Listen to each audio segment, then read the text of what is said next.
If the moral law is eternal, why is the fourth commandment the only one dismissed? Thou shalt not kill? Still valid. Thou shalt not steal? No debate. Thou shalt not commit adultery? Still sin.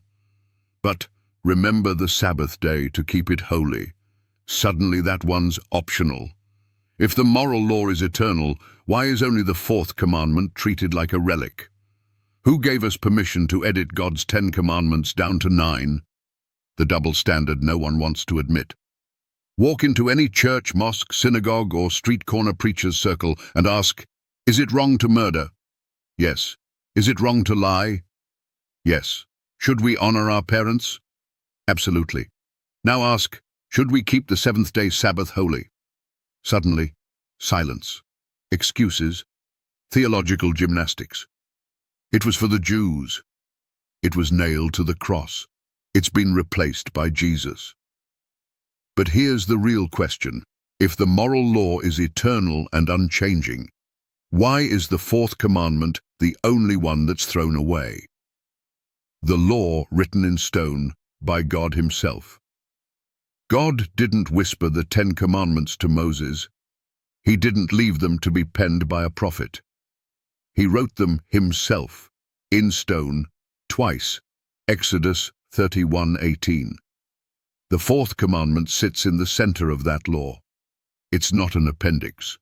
It's not ceremonial. It's moral. It begins with the word remember, because God knew mankind would try to forget it. And forget it, we did. What makes the fourth commandment different? The fourth commandment is the longest, most detailed, and the only one that starts with remember. It's also the only one that identifies who God is. For in 6 days the Lord made heaven and earth. The Sabbath is a seal, the signature of the Creator. So why is this the only commandment Sunday preachers say is no longer required? Because Satan doesn't attack the things that don't matter. He targets the heart of God's law. He's after the one commandment that proves God's authority.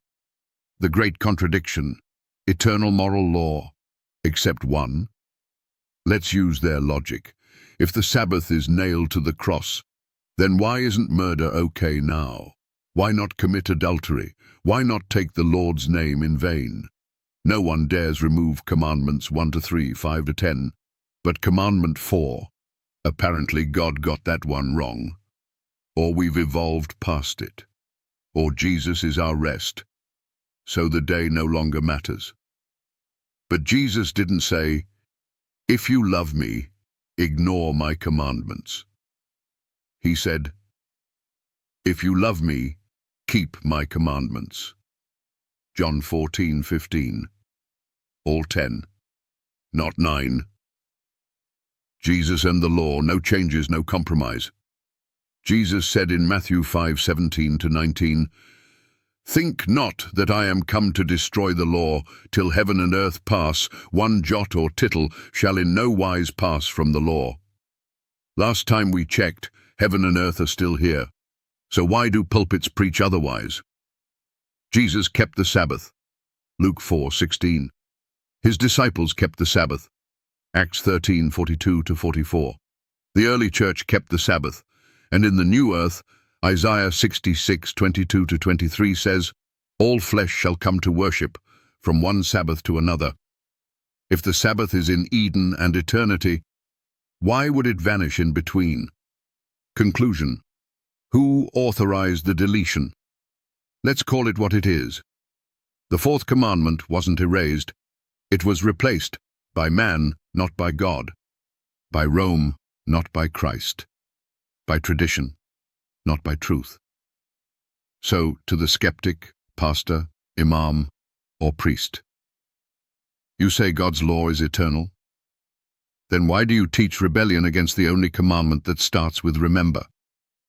If you wouldn't justify lying, stealing, or adultery, stop justifying breaking the Sabbath. Because God didn't say, keep the day that's convenient. He said, remember the seventh day, to keep it holy. And if you love him, you'll keep what he never threw away.